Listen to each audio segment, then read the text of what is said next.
जय बापू, जय भीम, जेम्स संविधान सामाजिक सदस्సుకు అధ్యక్షత వహించినటువంటి మిత్రుడు రాష్ట్ర కాంగ్రెస్ కమిటీ అధ్యక్షులు శ్రీ మహేష్ కుమార్ గౌడ్ గారికి, ఈ కార్యక్రమానికి ముఖ్య అతిథులుగా విచ్చేసినటువంటి పెద్దలు పూజ్యులు అఖిల భారత కాంగ్రెస్ కమిటీ అధ్యక్షులు శ్రీ మల్లికార్జున్ ఖర్గే గారికి, అలాగే మరో ముఖ్య అతిథిగా విచ్చేసినటువంటి అఖిల భారత కాంగ్రెస్ కమిటీ ప్రధాన కార్యదర్శి శ్రీ వేణుగోపాల్ గారికి, అలాగే గౌరవ రాష్ట్ర ముఖ్యమంత్రి వర్యులు శ్రీ రేవంత్ రెడ్డి గారికి,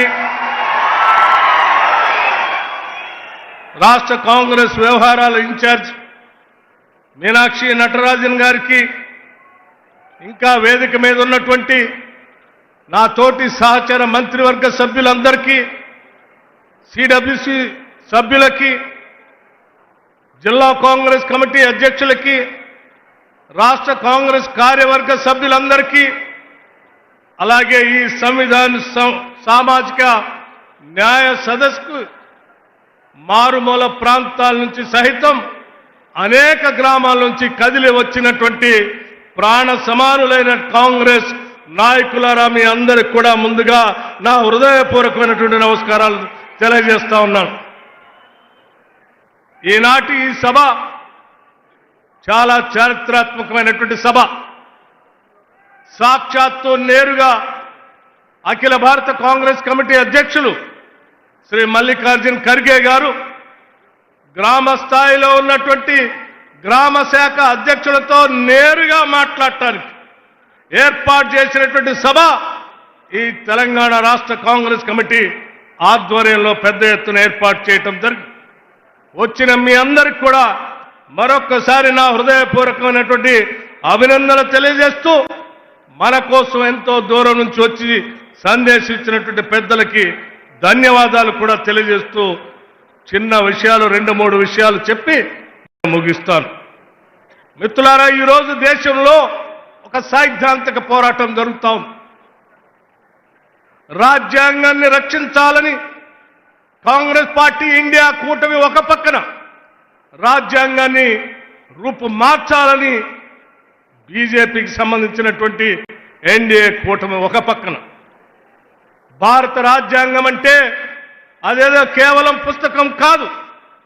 కొన్ని దశాబ్దాలుగా, శతాబ్దాలుగా ఈ సమాజంలో ఉన్నటువంటి ప్రజల ఆలోచనలు, పూజ్య బాపూజీ మహాత్మా గాంధీ గారి ఆలోచనలు, బాబాసాహెబ్ అంబేద్కర్ గారి ఆలోచనలు, జ్యోతిరావు పూలే గారి ఆలోచనల్ని పొందుపరిచి ప్రజల అవసరాల కోసం అందించినటువంటి అద్భుతమైనటువంటి గ్రంథం భారత రాజ్యాంగం.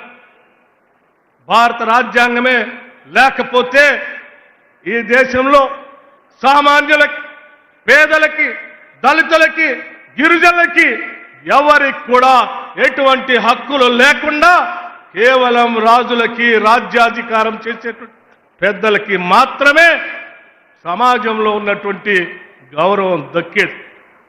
అటువంటి పరిస్థితిలో ఈ దేశంలో ఉన్నటువంటి ప్రతి పౌరుడికి కూడా సమానమైనటువంటి హక్కుని, గౌరవాన్ని కల్పిస్తూ ఈ దేశ సంపదని, ఈ దేశంలో ఉన్నటువంటి అవకాశాలని అందరికీ సమానంగా అందించాలని ఈ భారతదేశానికి బాబాసాహెబ్ అంబేద్కర్ కాంగ్రెస్ పార్టీ ఆధ్వర్యంలో అద్భుతమైనటువంటి భారత రాజ్యాంగాన్ని అందిస్తే దాన్ని అమలు చేయాలని ఈరోజు కాంగ్రెస్ పార్టీ పెద్ద ఎత్తున మనందరం, మన నాయకులు పోరాటం చేస్తూ ముందుకు పోతా ఉన్నాం. దాన్ని నిలబెట్టుకోవటమే మనందరి భవిష్యత్. పొరపాట్ల భారత రాజ్యాంగానికి చిన్న ఇబ్బంది జరిగినా ఈ దేశంలో ఉన్నటువంటి సామాన్యులు అందరూ కూడా హక్కులు కోల్పోయేటువంటి అత్యంత ప్రమాదకరమైన పరిస్థితులు ఈ దేశంలో దాపురిస్తాయి. అటువంటి రాజ్యాంగ స్ఫూర్తితో కాంగ్రెస్ పార్టీ ఇచ్చినటువంటి పిలుపుతో ఈ రాష్ట్రంలో మీ అందరి ఆశీస్సులతో అధికారంలోకి వచ్చినటువంటి కాంగ్రెస్ ప్రభుత్వం వచ్చిన నాటి నుంచి ఈనాటి వరకు ఆ సామాజిక న్యాయ సూత్రాన్ని అమలు చేస్తూ అనేక రకాలైనటువంటి సంక్షేమ పథకాల్ని ఈరోజు రాష్ట్రంలో తీసుకొని వచ్చారు. ప్రతి గ్రామం నుంచి కదిలి వచ్చినటువంటి కాంగ్రెస్ నాయకులందరూ కూడా ఈనాడు సభా వేదిక మీద నుంచి అంది వచ్చినటువంటి సమాచారాన్ని తీసుకొని ప్రతి గడపకి తీసుకొని వెళ్ళవలసిందిగా విజ్ఞప్తి చేయడం కోసమే కొన్ని విషయాలు మీ దృష్టికి తీసుకొని వస్తా ఉన్నా. 10 ఏళ్లు ఈ రాష్ట్రాన్ని దోపిడీ చేసినటువంటి టీఆర్ఎస్ పార్టీ, లేకపోతే ప్రజల గురించి ఏమాత్రం పట్టించుకోనటువంటి భారతీయ జనతా పార్టీ కాంగ్రెస్ ప్రభుత్వం పైన అవాకులు చెవాకులు పేర్లు బురద జల్లేటువంటి కార్యక్రమం చేస్తా ఉన్నాం. అందుకే వాస్తవాల్ని మీ అందరి ముందు ఉంచి మీ ద్వారా ప్రతి ఇంటికి సమాచారాన్ని చేరవేయాలనేటువంటి ఆలోచనతోనే కొన్ని లెక్కలతో సహా కొన్ని అంశాలను మీ దృష్టికి తీసుకుని రాదలుచుకున్నాం. మిత్రులారా, ఆలోచన చేయండి. ఈరోజు రాష్ట్రంలో ఉన్నటువంటి రైతాంగ సోదరుల కోసం కాంగ్రెస్ ప్రభుత్వం ఆనాడిచ్చినటువంటి హామీ మేరకు రైతు భరోసా పేరు మీద దాదాపు 69 లక్షల కుటుంబాలకి, రైతాంగ సోదరులకి ఇప్పటికీ 21,832 కోట్ల రూపాయల్ని రైతు భరోసా పేరు మీద రైతుల అకౌంట్లో వేశాం. కేవలం 9 రోజుల్లో 9,000 కోట్లని బహుశా భారతదేశ చరిత్రలో ఎవరు వేసిండరు. అది మన ప్రభుత్వం, మన రాష్ట్రంలో మనమే వేశాం. కేవలం 9 రోజుల్లో 9,000 కోట్లు. రైతు రుణమాఫీ ఆనాడు కాంగ్రెస్ పార్టీ హామీ ఇస్తే 2 లక్షల రుణమాఫీ చేస్తారా అని ఆశమాడినటువంటి ప్రజలందరికీ బుద్ధి చెప్పేటట్టుగా కేవలం 3 నెలల్లో 20,000 కోట్ల రూపాయలు 25 లక్షల మంది రైతాంగ సోదరులకి రుణమాఫీ చేసినటువంటి చరిత్ర మన ప్రభుత్వానికి. అంతేకాదు మిత్రులారా, అదే రైతాంగ సోదరులు పండించినటువంటి ధాన్యానికి, సన్న ఓట్లు ధాన్యానికి కొనటానికి బోనస్ పేరు మీద ఒక్కొక్క క్వింటాల్కి 500 రూపాయల లెక్క ఈ రోజు కొనుగోలు చేసినటువంటి ప్రతి క్వింటాల్కి వారి అకౌంట్లో డబ్బులు వేశాం. అంతేకాదు అధ్యక్షులారా, రైతాంగ సోదరుల గురించి ఆలోచన చేసి వారి ఇన్సూరెన్స్ కోసం దాదాపు 42 లక్షల మంది రైతాంగ సోదరులకి 2,181 కోట్ల రూపాయలతో రైతాంగ సోదరులకి ఇన్సూరెన్స్ చేశాం. రిలీఫ్ మెజర్స్ అధ్యక్ష 10 సంవత్సరాలు పంట నష్టం జరిగితే ఏ ఒక్కరోజు కూడా పట్టించుకోనటువంటి టీఆర్ఎస్ ప్రభుత్వానికి సంబంధించిన ఆనాటి నాయకులు ఈరోజు మాట్లాడుతూ ఉన్నారు రైతుల గురించి. మన ప్రభుత్వం రాగానే పంట నష్ట పరిహారాన్ని అంచనా వేసి లెక్కగట్టి దాదాపు 260 కోట్ల రూపాయల్ని ఈ రాష్ట్రంలో పంపిణీ చేసిన చరిత్ర కాంగ్రెస్ ప్రభుత్వానికి. పవర్ సబ్సిడీ స్నేహితులారా, రైతాంగ సోదరుల కోసం ఈ రాష్ట్రంలో 29 లక్షల పంపు సెట్లకి 29 లక్షల వ్యవసాయ పంపు సెట్లకి ఇప్పటికే 17,000 కోట్ల రూపాయల్ని ప్రభుత్వం విద్యుత్ శాఖకి రైతుల పక్షాన కట్టిందని చెప్పడానికి నేను గర్వంగా చెప్తా ఉన్నాను. అధ్యక్ష, మీ అనుమతితో ఇంకా 2 విషయాలు. ఇందిరమ్మ ఆత్మీయ భరోసా భూమి లేని నిరుపేద ప్రజానికానికి, భూమి ఉన్నటువంటి వాళ్ళకే కాకుండా వ్యవసాయ కూలీలకు కూడా ప్రతి కుటుంబానికి సంవత్సరానికి 12,000 రూపాయలు ఇవ్వాలని ఇందిరమ్మ ఆత్మీయ భరోసా తీసుకొని వచ్చి ఈరోజు మన ప్రభుత్వం అమలు చేస్తా ఉంది.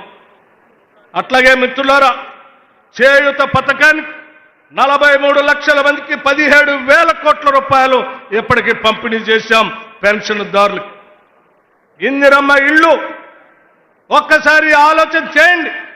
ప్రతి ఇంటికి 5 లక్షల రూపాయల లెక్కన ప్రతి శాసనసభ నియోజకవర్గంలో 3,500 ఇళ్లకు తగ్గకుండా రాష్ట్రంలో 4,50,000 ఇళ్లకి 22,500 కోట్ల రూపాయలతో ఈ రాష్ట్ర ప్రభుత్వం ఇందిరమ్మ ఇళ్లని శాంక్షన్ చేసింది.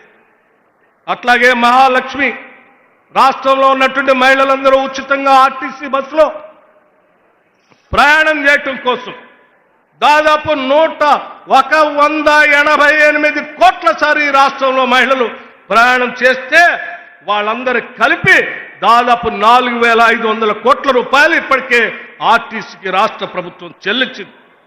గృహజ్యోతి మిత్రులారా ఆలోచన చేయండి. ఈరోజు గ్రామీణ ప్రాంతాల నుంచి వచ్చినటువంటి వాళ్ళు దాదాపు ప్రతి గ్రామంలో 80% ప్రజానికం 200 యూనిట్ల ఉచిత కరెంటుని అనుభవిస్తూ దాదాపు 51 లక్షల కుటుంబాలకి 51 లక్ష కుటుంబాలకి ఈరోజు ఉచితంగా 200 యూనిట్లు పవర్ ఇస్తూ వాళ్ళ కోసం 2110 కోట్ల రూపాయలు ఇప్పటికి రాష్ట్ర ప్రభుత్వం విద్యుత్ శాఖకి నిధులు చెల్లించింది.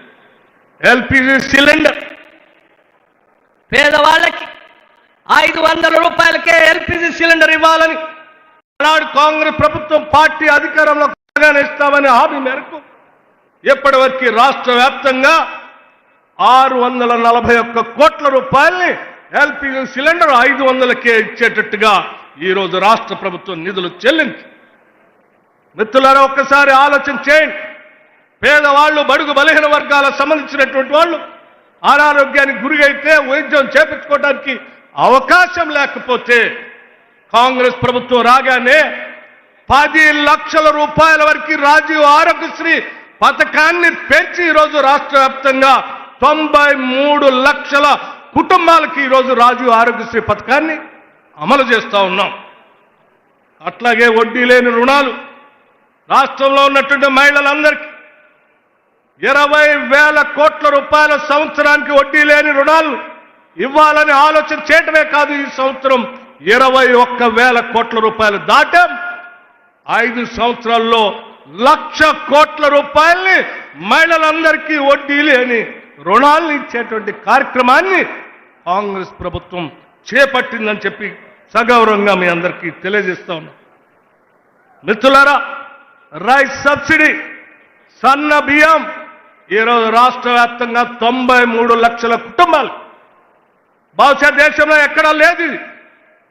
రేషన్ కార్డు వాళ్ళందరికీ సన్న బియ్యం ఇచ్చి ఫైన్ రైస్ ఇచ్చి ఈరోజు దాదాపు వడ్లతో కానీ సన్న బియ్యంతో కానీ 13,500 కోట్ల రూపాయలు వెచ్చించి రాష్ట్రంలో పేదలందరికీ సన్న బియ్యం ఇస్తా ఉన్నాం. వీటితో పాటు రాష్ట్రంలో ఉన్నటువంటి విద్యార్థులు చదువుకోవటం కోసం young India integrated residential schools నభూతో భవిష్యత్ ఒక్కొక్క స్కూలు 200 కోట్ల రూపాయలతో 25 ఎకరాలకు తగ్గకుండా ఈ రాష్ట్రంలో 105 స్కూల్స్ ని ఒకటేసారి శాంక్షన్ చేసినటువంటి చరిత్ర మన ప్రభుత్వాన్ని. గర్వంగా గ్రామాల్లోకి వెళ్ళి చెప్పండి. ఈ రాష్ట్రంలో ఉన్నటువంటి పేద గిరిజన కుటుంబాలు వాళ్ళందరికీ ఆనాటి కాంగ్రెస్ ప్రభుత్వం ఫారెస్ట్ రైట్స్ యాక్ట్ కింద ఇచ్చినటువంటి దాదాపు 6,70,000 ఎకరాలు ఈరోజు ఇందిరా సవర గిరి జల వికాసం అనే పథకం పెట్టి 12,500 కోట్ల రూపాయలతో నల్లమల్ల అడవుల్లో రాష్ట్ర ముఖ్యమంత్రి రేవంత్ రెడ్డి గారు లాంఛనంగా ప్రారంభం చేస్తే ఆదిలాబాద్ నుంచి అటు భద్రాచలం వరకు అటు కృష్ణా పరివాహక ప్రాంతంలో ఉన్న 6,70,000 ఎకరాలకి సోలార్ పంప్ సెట్లతో పాటు డ్రిప్ ఇరిగేషన్ స్ప్రింక్లర్స్ ఇచ్చి వాళ్ళు అద్భుతంగా ఉద్యానవన పంటలు పెంచుకోవటానికి కావాల్సిన ఏర్పాట్లు ఈ రాష్ట్ర ప్రభుత్వం చేస్తా ఉంది. ఇటువంటి అనేక సంక్షేమ కార్యక్రమాలు ఈరోజు బహుశా ఈ రాష్ట్రంలో ఎవరు చేసి ఉండరు, ఈరోజు మనం తప్ప ఎవరు చేయలేరు. కేవలం సంవత్సరాల కాలంలో ఇన్ని సంక్షేమ కార్యక్రమాలు చేసి ప్రజల కోసం నిలబెట్టినటువంటి ప్రభుత్వం ఇందిరమ్మ ప్రభుత్వం, ప్రభుత్వం, ప్రజా సంక్షేమం కోసం పనిచేసే ప్రభుత్వం. ఇటువంటి సంక్షేమ కార్యక్రమాలు ప్రజలకు చేరుతా ఉంటే చూసి తట్టుకోలేక ఏడ్చేటువంటి రాజకీయ పార్టీల నాయకులకి ఇంటింటికి వెళ్ళి మీరు వాళ్ళకి తెలియజెప్పి వాళ్ళకి ఇలా విమర్శలు చేసేటువంటి వాళ్ళందరికీ కూడా బుద్ధి చెప్పాలని ఈ సంక్షేమ కార్యక్రమాలని ప్రతి గడపకి తీసుకొని వెళ్ళాలని చెప్పి మీ అందరికీ నేను సవినయంగా విజ్ఞప్తి చేస్తూ ఇచ్చిన అవకాశాన్ని సద్వినియోగం చేస్తూ ప్రజల కోసమే ఈ రాష్ట్ర ప్రభుత్వం పనిచేస్తుందని మాటిస్తూ ముగిస్తా ఉన్నాను. జై హింద్, జై కాంగ్రెస్. మిత్రులారా